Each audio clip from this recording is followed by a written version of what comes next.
The Things They Carried by Tim O'Brien, The Ghost Soldiers. Part 2.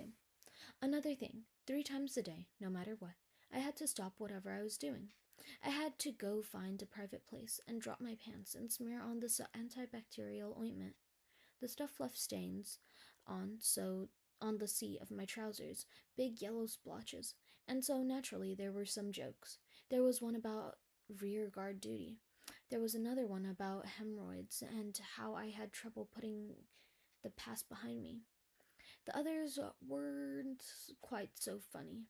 During the first full day of Alpha's stand down, I didn't run into Bobby Jorgensen once. Not at Chow, not at the EM Club, not even during our long booze sessions in the Alpha Company hooch. At one point, I almost went looking for him, but my friend Mitchell Sanders told me not to forget it. "Let it ride," he said. "The kid messed up bad, for sure. But you have to take into account how green he was. Brand new, remember? The thing is, he's doing a lot better now. I mean, listen, the guy knows his shit.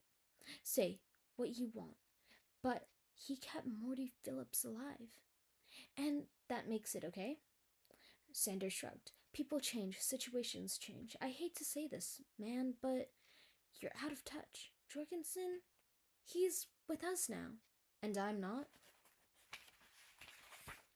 Sanders looked at me for a moment. "No," he said. "I guess you're not." Stiffly, like a stranger, Sanders moved across the hooch and lay down with a magazine and pretended to read. I felt something shift inside me. It was anger, partly, but it was also a sense of pure and total loss. I didn't fit anymore. They were soldiers. I wasn't. In a few days, they'd saddled up and head back into the bush, and I'd stay up on the helipad to watch them march away. And then, after they were gone, I'd spend the day loading resupply choppers until it was time to catch a movie or play cards or drink myself to sleep. A funny thing, but I felt betrayed. For a long time, I just stared at Mitchell Sanders. "Loyalty," I said. "Such a pal." In the morning, I ran into Bobby Jorgensen. I was loading Hughes up on the helipad, and when the last bird took off while I was putting my shirt, I looked over and saw him leaning against my Jeep, waiting for me. I was surprised. It was a surprise. He seemed smaller than I remembered. A little squirrel of a guy, short and stumpy looking. He nodded nervously. "Well?" he said. At first, I looked down at his boots. Those boots, I remember them from when I got shot. Out along the Song Trebong, a bullet inside me, all that pain. But for some reason, what stuck to my memory was the smooth, unblemished leather of his fine new boots. Factory black, no scuffs or dust or red clay. The boots were one of those vivid details you can't forget. Like a pebble or blade of grass, you just stare and think, "Dear Christ, there's the last thing on earth I'll ever see." Jorgensen blinked and tried to smile. Oddly, I almost felt some pity for him. "Look," he said, "can we talk?" I didn't move. I didn't say a word. Jorgensen's tongue flicked out, moving along the edge of his mustache, then slipped away. "Listen, man, I effed up," he said. "What else can I say? I'm sorry. When you got hit, I kept telling myself to move, but I couldn't do it. Like I was full of drugs or something. You ever feel like that? Like you can't even move." "No," I said. "I never did." "But you can't you at least—" "Excuses?" Jorgensen's lip twitched. "No, I blotched it, period. Got all frozen up, I guess. The noise and shooting and everything. My first firefight. I just couldn't handle it. When I heard about the shock, the gangray, I felt miserable. Nightmares too. I kept seeing you lying out there, heard you screaming, but it was like my legs were filled with sand. They didn't work. I kept trying. Keep trying to, but couldn't make my goddamn legs work." He made a small sound in his throat, something low and feathery, and for a second I was afraid he might bawl. That would have ended it. I would have patted his shoulder and told him to forget it, but he kept control. He swallowed whatever the sound was and forced a smile and tried to shake my hand. It gave me an excuse to glare at him. It's not that easy, I said. Tim, I can't go back and do things over my ass.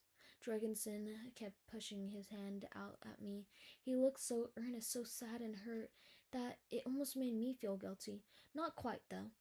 After a second, I muttered something and got into my Jeep and put it to the floor and left him standing there. I hated him for making me stop hating him. Stop. Something had gone wrong. I'd come to this war a quiet, thoughtful sort of person, a college grad, Phi Beta Kappa, and Summa Cum Laude, all the credentials, but after 7 months in a bush, I realized that those high civilized trappings had somehow been crushed under the weight of simple daily realities. I turned mean inside, even a little cruel at times. For all my education, all my fine liberal values, I now felt a deep coldness inside me, something dark and beyond reason. It's a hard thing to admit, even to myself, but I was capable of evil. I wanted to hurt Bobby Jorgensen the way he'd hurt me. For weeks, it had been a vow. I'll get him, I'll get him. It was down inside me like a rock. Guaranteed I didn't hate him anymore, and I'd lost some of the courage, outrage, and passion. But the need for revenge kept eating at me. At night, I sometimes drank too much. I'd remember getting shot, yelling out for a medic, and then waiting and waiting and waiting, passing out once, then waking up and screaming some more, and how the screaming made me seem to make a new pain. The awful stink of myself, the sweat and fear, Bobby Jorgensen's clumsy fingers when he finally got around to working on me. I kept going over it, every detail. I remembered the soft, fluid heat of my own blood. Shock, I thought. And I tried to tell him that, but my tongue wouldn't make the connection. I wanted to yell, "You jerk, it's shock, I'm dying," but all I could do was whine and squeal. I remember that, in the hospital, and the nurses. I even remembered the rage, but I couldn't feel it anymore. In the end, all I felt was that coldness down inside my chest. Number one, the guy had almost killed me. Number two, there had been consequences. That afternoon, I asked Mitchell Sanders to give me a hand. "No pain," I said. "Basic psychology, that's all. Mess with his head a little." "Negative," Sanders said. "Spook the fuck effer?" Sanders shook his head. "Man, you're sick. All I want is sick." Quietly, Sanders looked at me for a second, then walked away. I had to get Azar in on it. He didn't have Mitchell Sanders' intelligence, but he had a keener sense of justice. After I explained the plan, Azar gave me a long white smile. "Tonight," he said, "just don't get carried away." "Me?"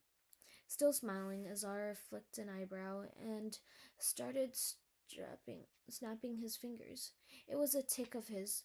Whenever things got tense, whenever there was a prospect for action, he'd do that snapping thing.